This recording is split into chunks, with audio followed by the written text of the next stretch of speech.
What's good out there? Welcome to another episode of Got This in Black. We're back again.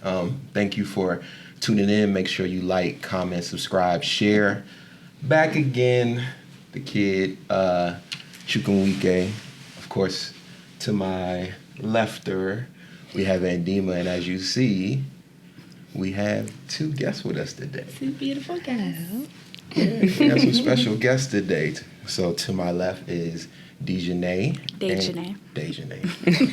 Already messing up, Dejeune. And to my left is Kemi. Hi. So we have two dope stylists today, two dope architects of closets that are going to talk to you today. We're going to get into a little bit of their story. We're also going to talk about a little bit about styling and diversity in fashion. So before we do this, we always start, we ask what people are wearing. So Dejeune, you can start. So I am wearing a thrifted men's set. Tube top, I got this from Target, their basic section. And my shoes are Steve Madden. Okay. And we'll ask Kemi. So my t-shirt, padded t-shirt, is actually from Zara, sales section. The skirt is old from ASOS or ASOS, depending on where you come from. And then my shoes is Schutz. I love their shoes, and that's pretty much it. I'm next. Yeah, you go. You go. Okay. I have a trucker hat from AO Studio 21. That's a black-owned brand in Prince George's County.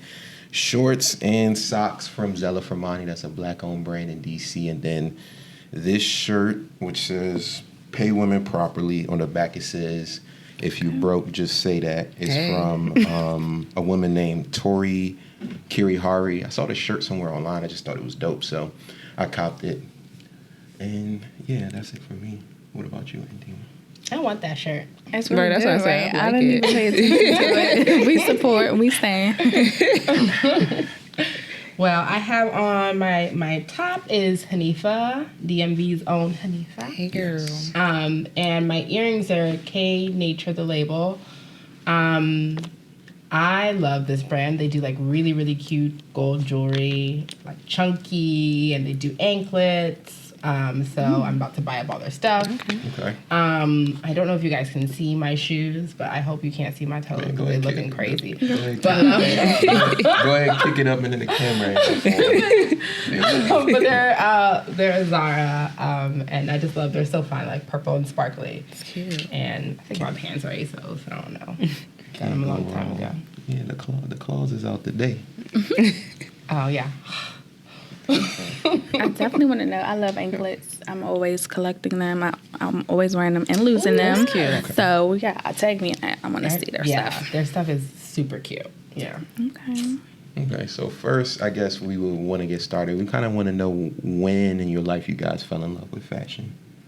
I definitely fell in love with fashion at a very, very early age. Okay. Probably my earliest memory, when I was 3. I would play in my grandmother's clothes. Both of my grandmothers, maternal and paternal, are both very stylish, glamorous women. So I would always like play in their clothes, makeup, jewelry, and everything. So it definitely started early. And then I started playing with Barbies, and that just was like a whole obsession. So definitely, I would say like 2, 3, I was very much into fashion. Okay. What about you, Kemi? I think for me, it's a similar story. My mom, like, she's very big on just looking good. She's an African mom, Nigerian mom. Hey, Mom. And she, like, when she goes to the party, she's always glitz and glam. So I would, like, play in her makeup and just look at her dress up. And I'm like, okay. And she would always make sure, like, her kids look good. Mm-hmm. So, like, naturally growing up, like, I would always want to be put together. And I just love putting pieces together. I didn't necessarily love shopping at first, but now that I'm older, like, it's my thing now. But yeah, that's where I fell in love with it. Okay, so from a young age, that's pretty dope. Okay, so I know as you started younger, where did the love for fashion like start to grow and start to get serious for you two? For me, similar to Kemi, I think it's like an unspoken like black mom rule to make sure your child looks good. You know, Easter, these events are like, you know, your appearance is so important. So my mom will always like take me shopping. So at a very early age, I started talking early. I definitely knew like brands. Like I would say, hi, yeah, my name's Dejeune. My mom got my boots from Nordstrom. Like she loves telling the story too. So definitely shopping, that also started pretty early for me, my love for it. Okay. Yeah, I think I feel like we have similar stories. I think I don't really have like a set time. I would say high school was kind of like the year that I kind of like discovered like, oh, I really actually love fashion. And that's when I started, you know, discovering places like Forever 21, H&M, and then Zara became like a huge thing like towards the end of high school. So I think then that's when I kind of like started getting into like the brand aspect of things. And then like as I grew up, you know, I started rediscovering more mature brands, and it just kind of grew from there. Okay. So I hear this phrase, this like statement a lot, and I guess I want to kind of get your thoughts on it. It says, fashion fades, but style is forever. Like, what are your thoughts when you hear that? Well, that was actually the quote that inspired my brand, Your Style is Forever. And I just think it's more so, you know, trends come and go, you know, what's popular, what's in, that, you know, that comes and goes, but your style, it sticks with you forever. It's like your personal brand. It is an extension of your personality and who you are. So that's my take on it. Okay. I think my take on that, kind of similar. Fashion, again, it's very trendy, but it's not you. But as far as like, you know, style, like it's your identity. Like when you walk into the room, what do you want people to know about you? And how do you come off? How do you present yourself? So there are two different things. I know people get it mixed up, but think of fashion as just what's going on. And then think of personal style as who you are. I like that definition. Yeah, no, that was good. So I know, you know, at the younger age, you guys were into fashion, you were into how you looked, you had mothers that, you know, dressed you well and things like that. But at one point in your life was like the pivot point that made you guys start to take like styling seriously and like making a business out of it. So I'll say 17, I got my first job in fashion at the Banana Republic. Okay. So I was just a sales associate, but I was in a fitting room, and people would always come to me and ask me, like, what do you think of this? Or, you know, when I would go get them things, I'll say, hey, why don't you try this? So I'll say that was probably like my official step into styling. And then I started working under a celebrity stylist, Tam. She has a boutique, Hush Boutique. She's based out of Maryland. And I was her personal assistant, so I kind of like dived more into it, the merchandising. Then when I was 18, I went to school for fashion in Miami. Okay. So that, I took a break in between that, but that was probably like the start, pause, and then I started my business about to be 6 years Ooh, wow, congrats. ago. Congrats, Carol. For me, I didn't start as young, but I kind of started, I guess for me, it was always more of a like what Dejeune said, like people would naturally just come to you because of what you were wearing. But I never knew like styling could actually be like a job, or you can actually get paid for it. So I think for me, like when I had my kid and I just kind of did the whole stay at mom thing, I wanted to like start a business. I wasn't good at anything else like hair or makeup or anything. I was like, what am I good at that, you know, I can make money off of? And I was like, oh, well, I'm into this fashion thing, and like let's like start with personal shopping. Like I started off as a personal shopper. I would just shop for people, but eventually like people will start asking me for like personal thing. Like, can you come into my closet and like check things out? And I was like, okay, what is actually personal styling? And that's kind of how it grew for me. Okay. So, you know, starting out running a business, there's always like hiccups, always issues. Like what are some of like the roadblocks that you ran into once you actually started to try to, you know, secure clients and things like that? My biggest roadblock probably would be just not fully having confidence in myself. So I would kind of like hold back. I would pull back. I was doing services for pennies, basically. That was probably my biggest thing, like not finding out how to organize, because you have style, you know how to dress people, but to translate that into actual business, that was probably like the hardest thing for me to do because I'm a creative. So you have to kind of structure it. I think, yeah, that'll probably be, that was like the toughest roadblock. Yeah. I would say for me, I think when I first started, like Dejeune said, like I didn't really have a structure. And I just kind of took any and everybody and I did like any service because I just thought, all right, stylists do everything. Why not do everything? But that was such a burden and I'm gonna never do that again. And I don't do that again.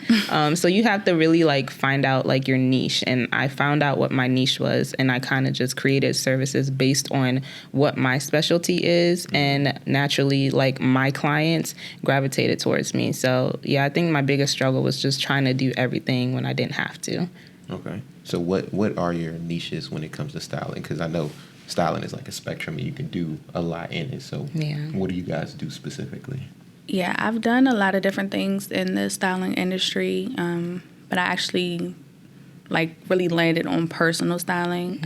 I deal with professional women, typically age 28, so I'll say about 43 in that range. Women who are in the field, like they're very successful in their careers, but they like don't have time for fashion. But you know, style is so important, and they understand that. So that's typically what I deal with. But I do style other people. But like Kemi said, when you do so much and you market to everyone, you attract any and everything, and it's not even enjoyable. So I definitely had to like tone it down. Gotcha. Okay. For me, it's more of personal styling. Occasionally, I would do like branded photo shoots or editorial shoots, like if someone I really like asks me. But my focus is really personal styling and just like wardrobe styling. They're kind of the same thing, but not really. And that's specifically my niche, is just to help the everyday women. Most of them are professional, but sometimes, people who aren't necessarily like super professionals, they just need help with their closet and to figure out who they are. So those are the people that come to me. Okay. For the folks who don't know, like what would you say the difference is between, like, how does your approach have to change when you're doing editorial versus like, photo shoot? And I remember you saying you did music videos, like, to like wardrobe styling, like you said. Like, what's the difference, and how do the approaches change? I think the biggest difference is what the goal is. So when you're doing editorials, you're doing branded shoots, you are basically telling someone else's story. Limited time, limited budget, longer hours. Whereas personal style is like, I would say it's more of the long game. It's more intimate. I'm getting to know you. I'm coming into your home. We're spending time with each other. We're establishing a relationship, and I'm helping you develop a style that will complement your lifestyle.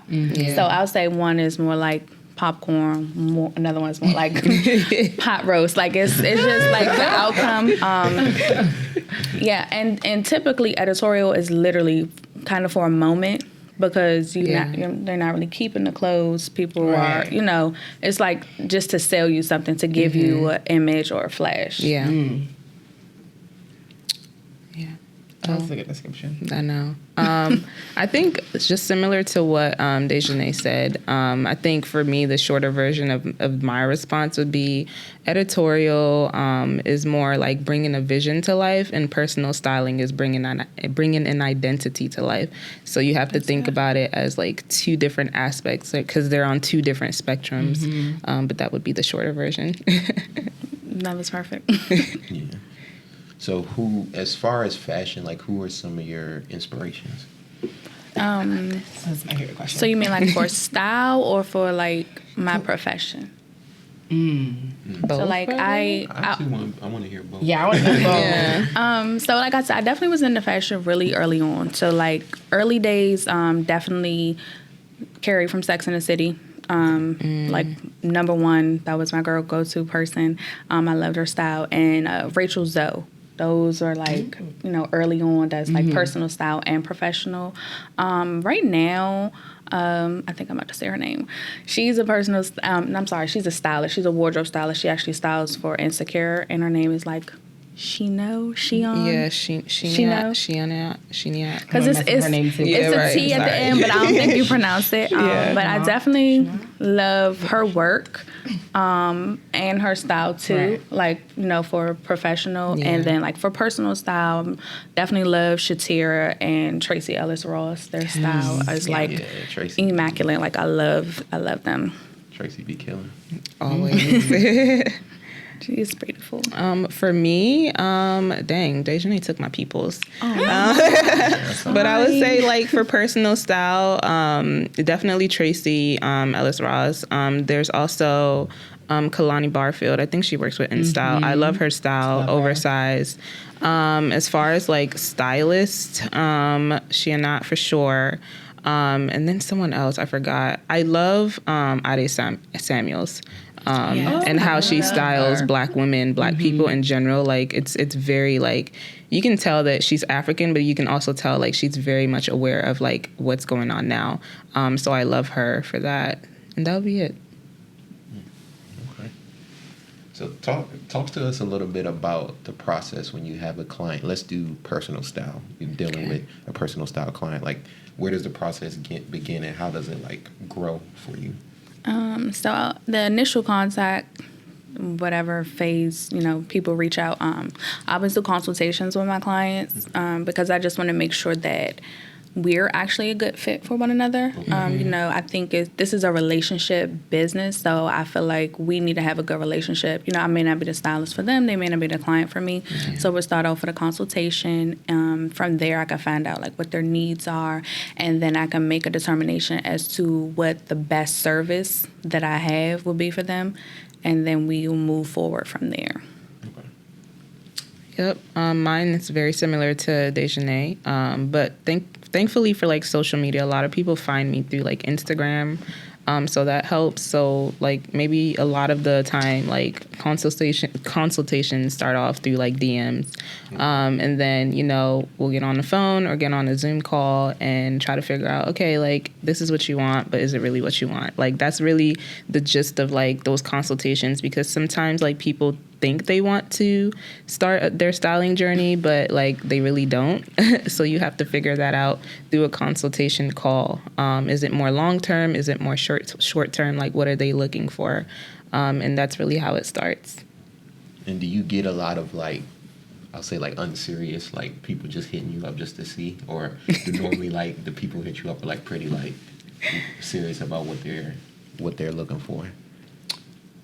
I think people are serious, but I think what people do think about like stylists a lot is like it's a luxury. They don't really think it's a necessity. So like they'll reach out to you, but they don't want to commit because they feel like, oh, like this is something that celebrities can only do. But like personal style, like anything you do in life is always an investment. You know, if you have a business, you make an investment. Personal style is an investment. So a lot of the times, like people, it's not like they don't take it seriously. I just don't think they take stylists seriously because they think we just sit down and shop. So they don't necessarily value our time and commitment that we put into things. So that's kind of like the downside of that whole aspect. But again, whoever's for you is for you. So there's that. I think for me, once I really tightened up on my process and, you know, like I have people pay for consultations, and if they do commit, it'll go towards their service fees. That helped me weed out a lot of people to find out who's serious or not. Right. But definitely talking to them is the biggest benefit.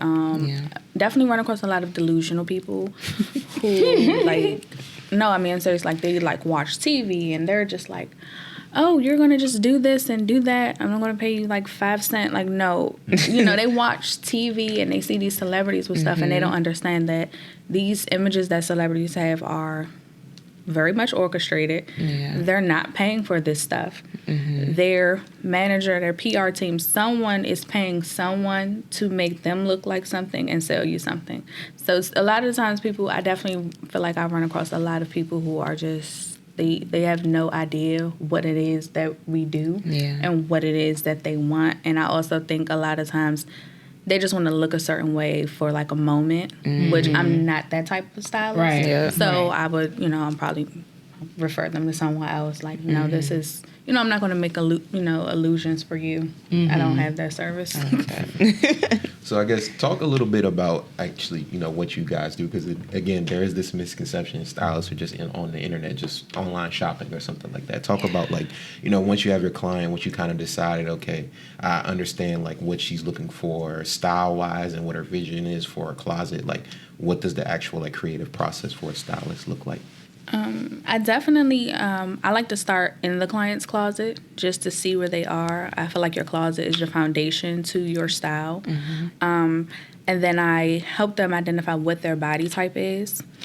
So we're doing measuring, I'm doing closet organizing, the relationship building, again, like I said, like getting to know them. Like I do a lot of digging, and I also have clients create boards for me with things that they're interested in, just so I can really see what their style is. A lot of people say like they love XYZ, but they're drawn to something else, or their closet reflects something differently. Right. Then I actually do shopping, depending.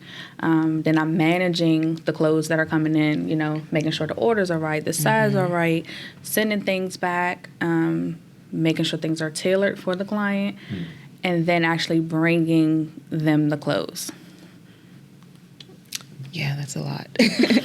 I think for me, it's similar, but I'm going to take the approach of like personal shopping, like in person. It's kind of like very similar. We go through your closet and kind of figure out, okay, like what do you have? What don't you need? And then you discover like a lot of clients have very emotional attachments to their clothes, and that's the reason why it's still in their closet and they haven't let it go. Or people are in between sizes and they're like keeping things in hopes to like lose weight and all of this stuff. And these are things. Listen. That's heavy. I got gold. We need to talk on the therapeutic part too. Yeah, like we're literally your as well. we're literally your therapist, low key, for free. And Heavy burden. it is. It's a lot. It is a lot. It's really a lot. Yeah. There.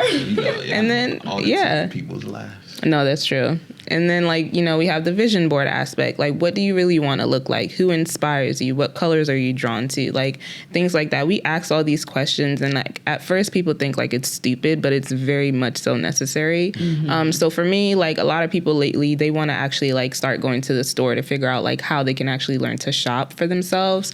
So for that process, like, people don't realize, like, gas is expensive. You have to drive to a certain location. You have to meet the client there, sometimes grab them coffee, and then also like walk around the store for like 4 or 5 hours. Like, I wouldn't do that for myself necessarily, but like you're doing it because you're helping somebody. So there's already that commitment that people don't see. And a lot of the times, like, they just see like, like what celebrity stylists are just pulling and pulling and pulling. But like, you're literally waiting for the client, waiting for them to try on clothes, putting clothes back, giving them new clothes. Like, it's a lot of work. And if you don't love what you're doing and if you don't love people, you're never really going to enjoy this type of field. But I love it. So, yeah. You're still doing in-persons? I kind of love in-persons. I like getting to know people. Okay. And, yeah.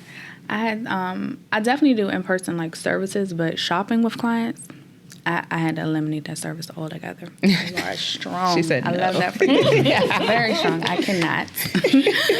I will not. She said no. I had kind of a random question as I'm like listening to this, because honestly, you guys were teaching me about like what stylists do. Like, I had an idea, I had ideas and thoughts. But I'm curious in most like fashion, stylists, like individual relationships, like how much is that individual's personal style and how much is, being done by the stylist? And I asked that like an example, like, everyone knows the famous duo like Zendaya and like Luxury Law. Yeah. So like how much is like that individual person's like taste like being incorporated, I'm sure it like depends, but I'm just curious, like. It's very abstract. I think this is like the gray area of what it is that we do. Sometimes we're battling. Like, cause some clients are more, they're more welcoming to a change and a transformation, and some are not. Right. You know, again, the delusions. You know, some people like, I want to look like this, and I'm just like, well, this is your budget and this is your lifestyle. Yeah. Why, you know, you want all these ball gowns because you like Beyonce, but you're a surgeon who works 90 hours a week. So it's just like, what are we going to do? It doesn't make sense. Right. So I think it's definitely very abstract. I do take into consideration what their personal style is, but again, like my strategy, this is like, okay, you love this from high school. You're about to turn 50. That time has passed. It's just not realistic. That's where the therapy comes in. Yeah. So it's just really like, okay. Yeah. It's very delusional. So I definitely consider like, okay, maybe I'll take something from it. Like you really love the college style and try to incorporate it, but I'm always going to try to push you more for it to make sense, to be realistic. Like, I'm not, you're 40, you don't need 20 tutus. I'm not supporting that. I'm not going to go buy you tutus. You don't even need to hire me for that, and I'll just excuse myself. I think for me, I feel like me and Dejeune, they have like similar clients, but not really. For me, I think people... Man, how do I put this in the nicest way possible? Just let it go. No. It's a safe space.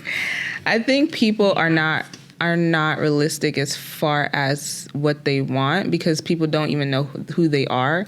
And a lot of the times we have to tell them who they are. And that's where the consultations come from. Like, I let them do a lot of the talking, and based on what they're saying, I'm like, all right, well, this is what you're looking for, but this is what you're saying. And so like sometimes I get clients like they want to look expensive, but their budget is like $1, and you're just like, dude, like that's not how it works. And then you have people like they can like splurge, but they don't really necessarily have the budget. So how do you create like a budget friendly wardrobe? And then there's, like higher end professionals that are like really deep into their field and they're willing to spend the money. So how do you like match, certain brands, certain like looks to make them look professional, things like that. So I've had people like say, hey, I want to look like you. I like your style. But at the same time, when I choose things that are quote unquote my style, like they don't like it. So it's just like, what do you really want? Like, do you even know who you are? So like, we have to like weed through all these questions, all these things before we can really be like, all right, this is what you really want. And this is how you want to look. So a lot of people feel like stylists just kind of like put their own style on clients, and it's not necessarily true. Like we'll recommend things for you, but a lot of the time, like if you're not open to change, like we can't really help you, if that makes sense. So yeah. So what would you say for somebody who really not into clothes like that? What would you say the importance of style is in just like everyday life, like even for like that average quote unquote worker, like? I think the therapeutic part still comes into that. Like, people are like, I don't really care about this, I don't care about that. And it's just like, okay, well, do you have goals for yourself? How are you in other aspects of your life, relationship-wise, career-wise? Are you where you are, or are you getting passed up for job opportunities because you come to work, you look homeless, you look like you don't care about your job? You will get passed over for opportunities, not because you don't have the skill set, but you don't look like, you don't move like, you don't talk like. So, and this is how I talk to my clients too. I'm like, okay, you just got a promotion. You're a boss. You're about to be leading people. Your clothes are old. They're, holy. You just, I don't really care. Okay, well, how do you think your employees are going to care about you when you tell them to do something? They're not going to care either. They're not going to respect you. You need to respect yourself first. So, I'm kind of rambling. So, but basically, I think it's still, even if you don't really care about clothes per se, you should always care about yourself. And that's just, I think that's universal to everything. So, it's like, what's your goal for yourself? And then I can kind of like move from there sometimes if they're ready. I think for me, I'm really big on identity. The last question that I ask my clients during the consultation call is really like, how do you want the world to perceive you, and how do you want to show up for yourself?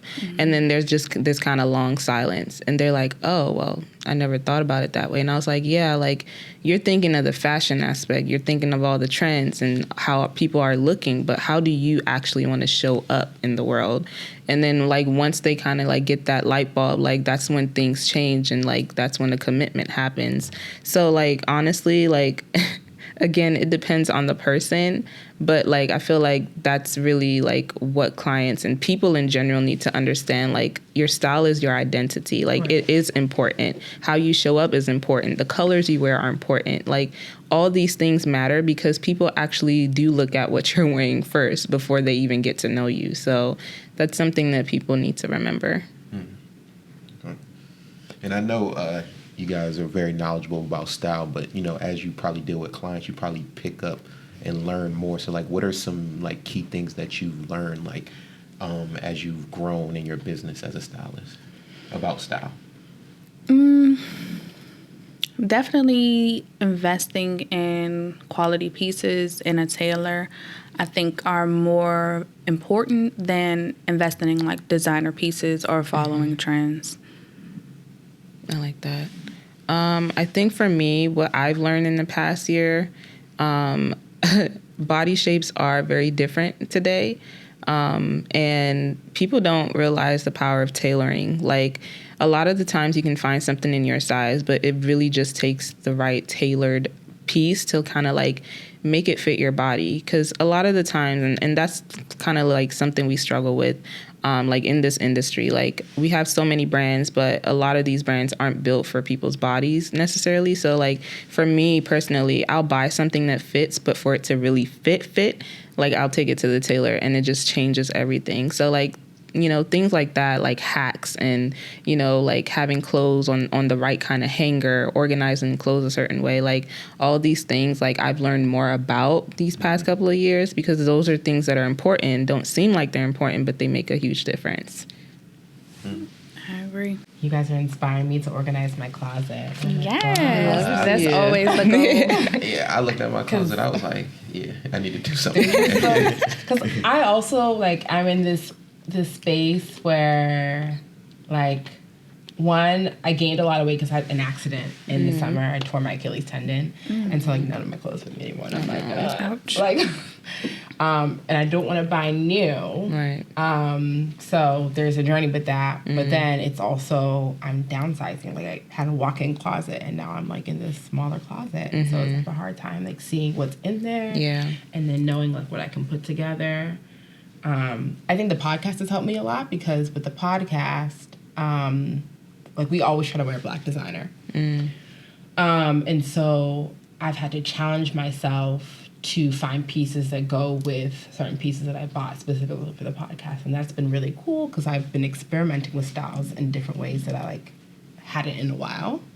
So I honestly got very lazy with style. Like it's something that I love, but it also is like it's a lifestyle thing, like you said. Like when your life gets really busy, you know, some things get pushed to the side. And I'm still stylish, but I'm just like not as intentional with it. I'm trying to get back to that because it does matter, especially if I'm like, hey, I'm on a fashion podcast. Like, what are you wearing? I heard you say two things. So you said you don't want to buy new. And then you said you're also trying to find things that go with your downsizing. So, like, why don't you want to buy new stuff? Because I have a lot of stuff. So the new things that I I have a lot of stuff, and the only difference is that I just gained this weight. So, like, it feels like such a waste to buy all these new stuff when, like, I'm working to at least lose the weight, you know what I'm saying? Because... you know, and it's also hard to know whether I gain weight because of the accident or if I gain weight because I'm in my 30s now and that's just what happened. Like, I don't know if I'm, like, gonna be in this weight, you know? If, like, a year down the road, I'm still in this weight, I'm like, okay, yeah, this is my new weight. This is who I am now. So just think about if you hold on to everything from every transition in every phase of your life. Right. You would, like... probably still have Fisher-Price telephones and think like literally. You know, right. We have to move forward. And the thing about clothes are so fluid. Right. There will never be a shortage in clothing. Nope. So we talked about that on the last you can definitely, you know, you can let things go and you can get something again. Right. to fit like where you are in your life with your body. So yeah, I think that's very important. And also, if you're downsizing and you have a lot of stuff, but you're not wearing the stuff. So most people only wear about 30% of the wardrobe in their closet. So honestly, letting go of things in a way will give you more options for what to wear. Right. It's like when you go somewhere and you have too many options, our mind shuts down and we go to what's familiar or what's the easiest. Whereas when you have less things, you can be more flexible or creative and you can transition this with that. Right. So honestly, less is really more. Right. No, that's a good point. That's a good point. That was a Preach, sis. I love that. Okay, so I have a biased question because I'm a man. So, what I know you guys tend to style women, but like, what do you see as like some of the flaws like in men's style that you just see like on a day to day? Because I feel like men's style hasn't been like, oh, she's over there. She ready over there. I just feel like men's style hasn't been like a focal point, and it's starting to become a focal point. So I guess like, what have you seen in men is just like, these things are just bad, like. I guess I don't agree with that about men's style not being a focal point, but for me, what I would say, I think it's an identity thing. I feel like men are kind of going through a fashion identity crisis, and so many things are being thrown at them, and these crazy standards are thrown at them as well, social media, marriage, etc., whatever. And I think men are gravitating to whatever they think will get them what they want. So I don't think they fully know themselves to identify their style. Like, I just feel like men are really in this trendy phase right now where whatever is being advertised or sold to them, they're just taking it, and it really doesn't make sense. So I just kind of feel like men's fashion is almost disappearing to me. Like, they're trying to make things so genderless, and I think they're really trying to feminize men's fashion right now. So I think that's where I feel like men are just lost. They're like, okay, yeah, wear this, and they're not comfortable, they don't know themselves, and it looks crazy.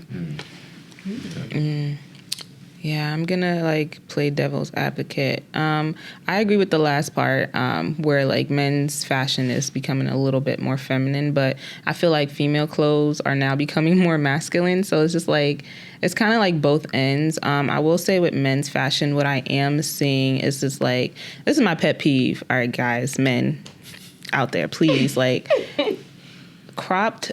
Like, oh my God, I don't want to say this. Like, crop pants. Like, I don't know. Like, I see some men, like, they're walking around and, like, y'all need to go to a tailor. Like, y'all really need to go to a tailor, because I'll see men with, like, really long pants and they'll cuff it up and it looks so childish.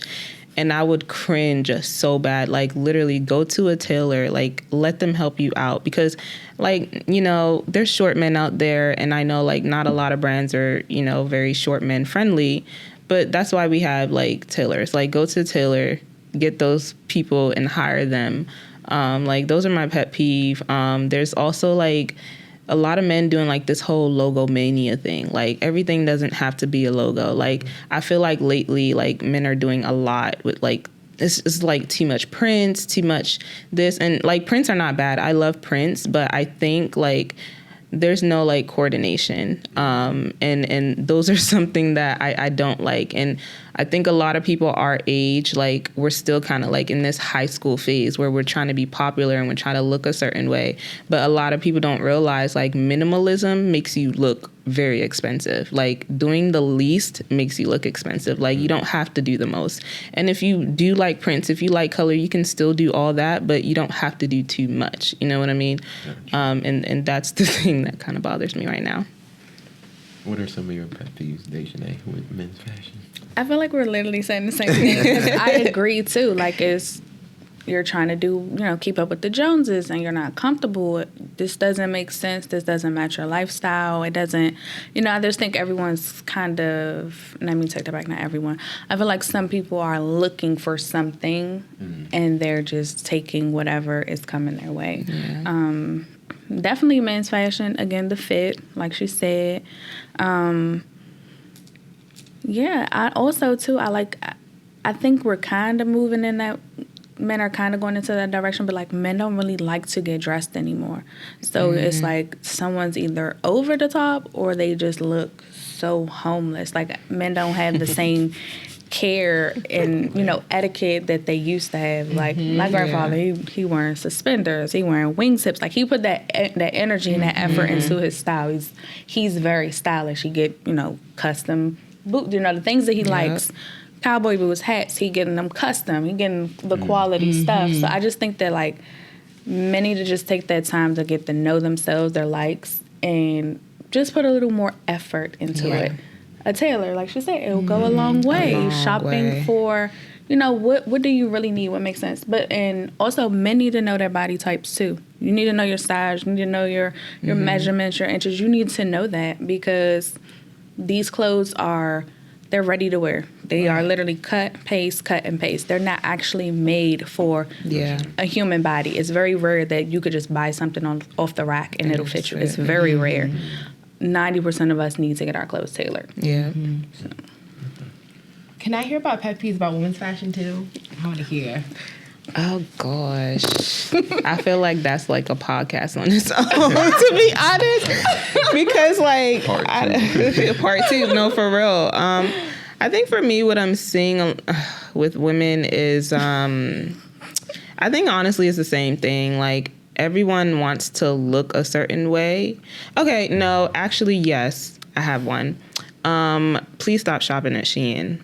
Oh my God! Please stop shopping. Girl, that was going to be mine. No, because please, like, it's too much. Like, I get it. Like, like the Fashion Nova jeans are cheap and they fit and they make your butt look a certain way. But sis, like, literally invest in your pieces. Like, you guys would rather spend money on designer shoes, designer bag, designer earrings. But when it comes to your actual clothes, like, women do not put that investment. And that's something that bothers me because I'll get clients and they'll be like, oh yeah, I had these jeans, but I have to buy it like every 6 months. And I'm like, sis, if you actually spent like $150 on a really good pair of jeans, that will last you like years to come. And I just don't know why like we don't have that mindset to invest in our clothes, but we'll invest in other things to look a certain type of way to other people. So it's just like, I think our mentality needs to change about that. Like, I know, like, some people aren't into clothes, but really, like, investing into basics, things like that, like, it really goes a long way.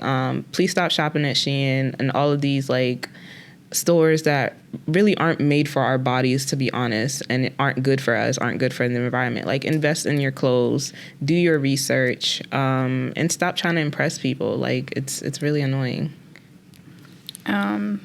Definitely piggybacking off of that. I just think, I know why people are shopping at these places. Everyone's brain washed. Things are getting sold. This overconsumption mentality is getting sold to us like on a daily. And people are like literally to the point where they're buying things. They don't even know why they're buying it. They don't need it. They really don't like it, but it's there and it's cheap and it's on sale. And then they have to keep buying things over and over again. Yeah. But again, it still piggies back to what your identity is. You don't know yourself. So things are being sold to you and you're just taking it. Do you even like this? Do you want this? Do you need this? Why do you have to go shopping every 3 days? That does not make sense. And then you're saying, like, I don't have money.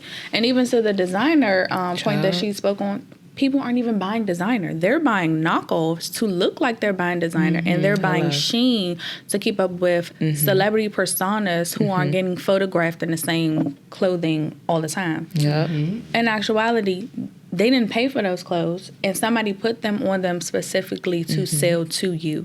So, always shopping every time something goes on sale, not going through the things that are already in your closet. Like, these are the biggest pet peeves for me.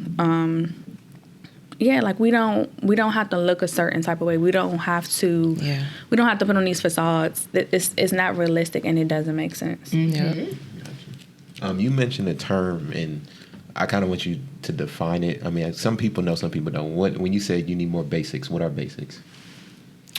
Basics. We're talking like tank tops. We're talking like t-shirts. We're talking like skinny jeans, mom jeans, like things that are pretty much like essential items for your closet, like grab and go items. Like jeans are essential, dress pants are essential, black khaki pants, blazers, all these things that are pretty much everyday essentials. Those are considered like basic items. Okay. Wardrobe essentials are definitely the glue to your wardrobe. Yeah. Before you can throw in your personal style pieces, you like sequin, you like animal print, you need something to tie those things together. And that's where these essentials come in. They're the foundation for your wardrobe. Yep. Because you can't just wear all prints all the time. You need something to tie it together. Yep. That's where the essentials come in at. Well, let's get into the diversity part of the conversation because, we're Gothams in Black. Hey. We're about empowering Black stylists, Black designers, Black makeup artists, Black whatever you may have Black it. people. Yes. All Black everything. All Black Hello. everything. Yes. Room for everybody. So I'm curious. You are both Black women, Black stylists. How does that aspect of yourself translate into the way that you approach your work? Being Black, how does that impact the way that you style? I definitely feel like I cannot drop the ball. Like, I feel like I can't miss a step in anything because I am Black and because we don't get opportunities. We have to make our opportunities. We got to take our opportunities. So I feel like, I almost have to be perfect. Definitely not perfect. But I feel like I have to be perfect. I have to over excel just to get my seat at the table, get my foot in the door, actually. And then I definitely feel like I don't want to say I feel like I'm responsible for other people, but I definitely feel as though I need to bring a little something extra to the table, meaning like for the culture, like I just need to do extra or do something, do more. I don't know if I'm defining it right, but yeah. I think for me, I literally took the words out my mouth. I think for me as a Black woman, like just being in the industry, like, yes, you do have to work, 10 times harder. You have to research 10 times harder. The resources to actually produce, for your business is harder because, to be honest, like just in our field alone, like we don't necessarily like help our own people. So everyone's left to like kind of figure things out. Whereas our, white counterparts, they have people they can go to, they have resources, they freely, openly share information. And that's something like I struggled with when I started. I didn't know where to start because I didn't see a lot of people like me. So it wasn't until I met people like Dejeune or, like research Black stylists, I was able to like figure out how I can show up in this field. And surprisingly, like a lot of my clients are Caucasian, which is crazy. So it's just like to see like people wanting more Black stylists in this industry, like it's something good to see because now they want to show up as a different person. I'm not trying to say like all white people just alike, but I think there's something about our community that people do love, and being able to present that into this field is something that I've been enjoying. It's beautiful. Yeah. So speak to some of the challenges that you've run into as a stylist, being a Black woman in the style industry. Definitely, I don't even want to say the nepotism.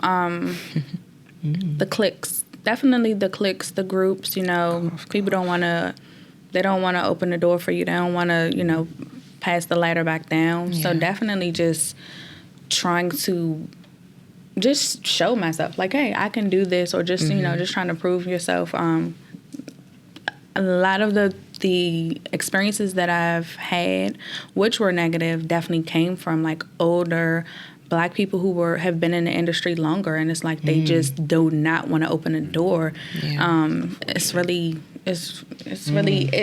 can get really cliquish and like messy and just like mean girl, mean boy, because there are males in the industry who are the same way. It's like, you almost have to fight. Literally. I think for me, there is no collaborative effort. that I see. I think when I started saying, hey, like, I want to be a stylist or getting a stylist, like, honestly, like, there were people around me that literally laugh, like, why do you want to be a stylist? And it's just like, because everybody is quote unquote into fashion, like, everyone thinks that they can style a person, and that's not necessarily true. Collaboration is definitely something that I struggle with, because honestly, like, you get into the industry not having the resources to, like, do what you want to do, or knowing what to do, and, like, you see other stylists, and I'll reach out via DM or just, like, ask questions, and, like, they'll just leave you on read, but they're still posting online. You're just like, you know, I'm not asking for a handout. I'm just simply asking, like, what are some tips that you can share, like, that can help me, because, hey, sis, like, I'm struggling, like, and that's something that I've kind of brought into my business as well. Like, I'm not, like, the best stylist out there, but I'm good at what I do. And if someone is new in the industry and they come to me and they ask me, like, hey, like, what tools do you use? What are the resources you have? I'm gonna tell you, but at the same time, like, if I know you yourself aren't putting in that effort to help yourself grow, I'm not gonna, like, not necessarily give you a handout, but I'm not gonna, like, baby you into the industry. Like, I'm gonna help you with what I did, because nobody helped me, but it's also up to you to do the work as well. And that's something that I've learned to do as, honestly, a Black person in general, but in this industry. Gotcha.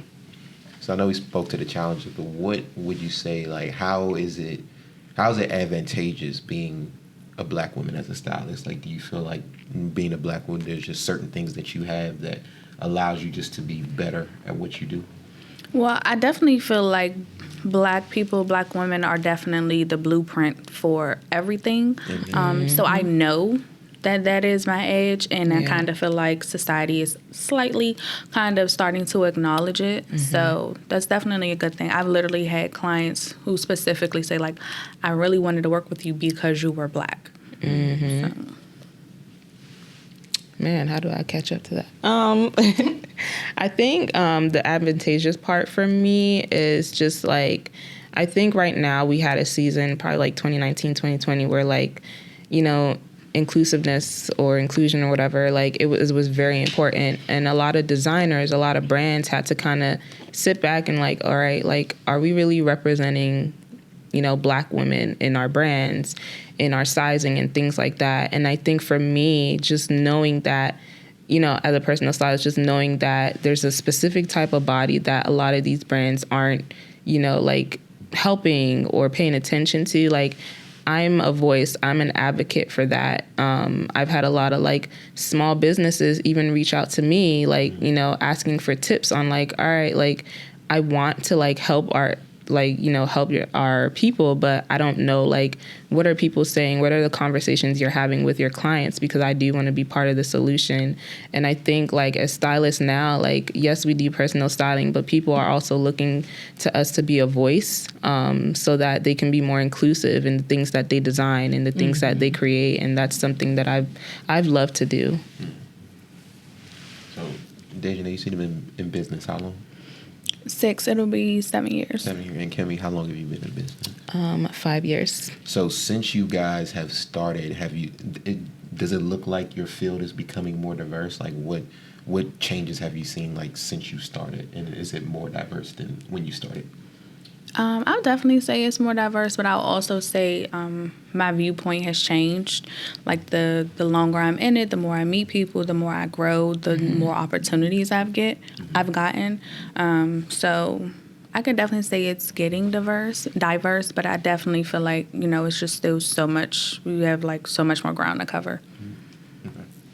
I would say yes and no. The yes portion, I would say the diversity as far as just, like, being able to now include more Black-owned businesses, like, as brands to recommend to clients, because, to be honest, like, everything looks the same. And now, like, just seeing Black-owned designers come out with, you know, luxury items or basic items, things like that, these are people and things I can now introduce to my clients. And that's something that I've loved, and I love that change. And the no to this aspect is, like, I feel like, again, there aren't many spaces for Black stylists as our white counterparts, to be honest. Like, you have to work 10 times harder to be in certain rooms. And I don't want to say that's not changing anytime soon, but it hasn't really changed much since I started. But yeah. Michaels, you said there's a lot of ground that still needs to be covered. And you talked about the fact that, we're still not represented in the room. Yeah. Beyond that, because that's a big factor, of course. What is the other ground that still needs to be covered? The unfortunate part about it, the few spaces that we have and that are expanding, the Black people in those spaces are still gatekeeping. So it's like, we got to battle. Speak on it. The big industry, the white industry or the Asian industry. And then we still kind of have to battle ourselves too. And it's just like, it's not, I don't want to say it's not worth it, but it's just like, I don't want to fight. I don't want to fight to get ahead. I don't want to fight for help. And I don't mind helping people. It doesn't take anything from me to give someone advice, opportunity, information. So I personally just kind of don't comprehend it. I don't understand it. Like, what exactly are you, what do you think will happen if you were to lend out a hand to someone else? Yeah. Or even accept it, because sometimes people really do need the help, but the pride and ego is so big, they're not taking it, and they're in these spaces, and they're not opening the doors for other people to come in. That was really good. Y'all heard that? There's some work you need to do. Okay. That was really good. Yeah. So where do you guys see your business going, like in the next, like, let's say 2 to 5 years? Like, how are you looking to expand and grow? I'm definitely looking to get more into like publications and style education. That's like really my thing. I love teaching people, giving them the tools so that they can enhance their style on their own. I am about to expand my styling business kind of into the beauty industry. Okay. I'm about to have a vending machine on campus for women of color. So it's going to have like, our beauty supply stuff, our essentials, things for us in those spaces where we are rarely represented. So that's my goal for the next 2 to 5 years. You said on campus? Yeah, like college, George Washington. George Washington, okay. I think for me, I think styling has definitely become the foundation of what I do. However, I'll be honest, I don't think I'm going to do it forever. I would love to actually get into the industry and actually be a voice, because we don't have enough of that. And for me, that includes like brand discovery. I love learning about designers. I love learning about brands and bringing that to our people, because a lot of the times we don't even know half of these brands exist until we like post it on Instagram. Like I would tell you, like during this pandemic, so many Black owned businesses blew up simply because like people gave them a forefront. And I was just like, wow, like these are things that I love to do. So that's the part I want to get into, like Black-owned designers being in Nordstrom and Saks, like things. I want to be the voices for those kind of decisions. And also just like in the next couple of years, like I'm a denim lover. I love denim. So, hopefully like I can start my own line one day. That's as much as I'm going to say, but that's essentially where I want to go. I want to be a brand for myself as well. Okay.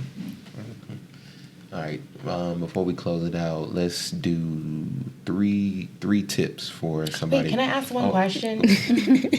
One quick question. Sure. All right. So I feel like we've asked a lot of our guests this because we tend to interview a lot of folks from the DMV area because that's where we're from. Hey. But, how do you see the fashion, the DMV region, like changing? Like we've not really been known as a fashion powerhouse yet, because of the nature of the fact that there are so many like affluent Black folks in this area. Like I feel like saying that doesn't even really make any sense. Yeah. But how are you seeing the DMC fashion scene changing, and where do you think it could go? I definitely think we are starting to be known as something other than just the White House. Like, I think people think DC, Maryland, they just automatically think like politicians, suits, and just business people. So I think now, and mostly thanks to Hanifa and her like global takeoff, I think people are starting to understand, like, oh, there is style here, which which has always been here, but it's been more of a hidden gem. It's like, if you know, you know. So I think now we are kind of like getting a little push, a little more recognition to the forefront as being something other than just a political area. Interesting. I don't know. I agree, but then I disagree. I think we have amazing fashion. But I do think there can be more of a collaborative effort on that end.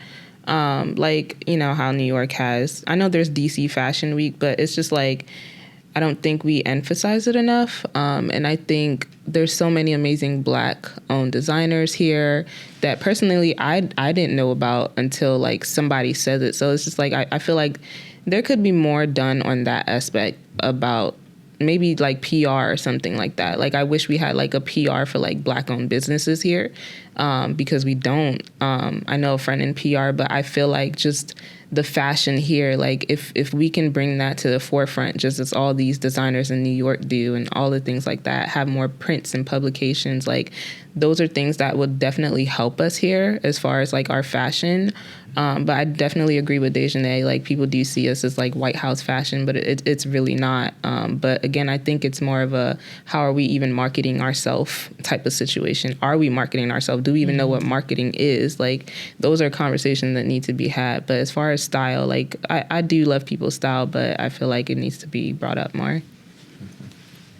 And I think we do have those spaces, but again, it's like, if you know, you know. And It still circles back to like this cliquish thing.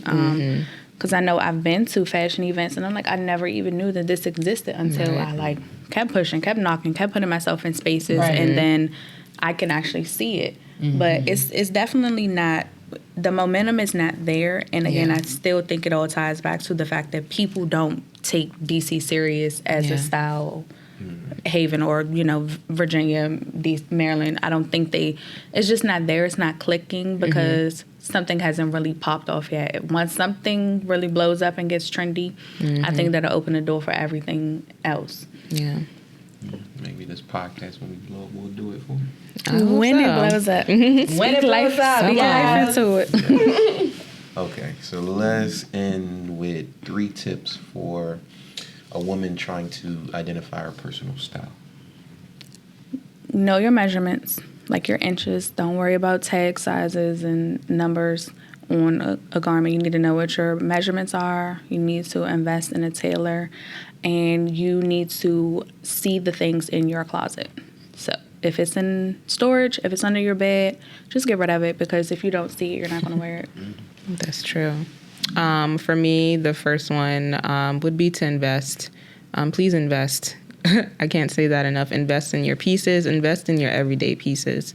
And create a cohesive wardrobe. You need something that is cohesive. Like, I understand you want to look good all the time, but having things to wear on the daily, like, it start with having a cohesive wardrobe. So please invest and have a cohesive wardrobe. And also, a lot of stylists don't say this, but heal. Like, a lot of people do need to heal, because a lot of our identity and our style is based on who we are. And if we aren't healed people, like, we won't really invest in who we are. So I think those are the 3. Okay. Well, let the people know where they can find you on social media.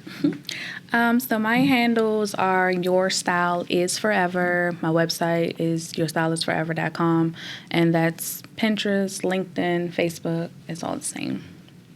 And for me, you can find me at stylebykemi.com. My social handles is Style by Kemi, and LinkedIn, again, Style by Kemi.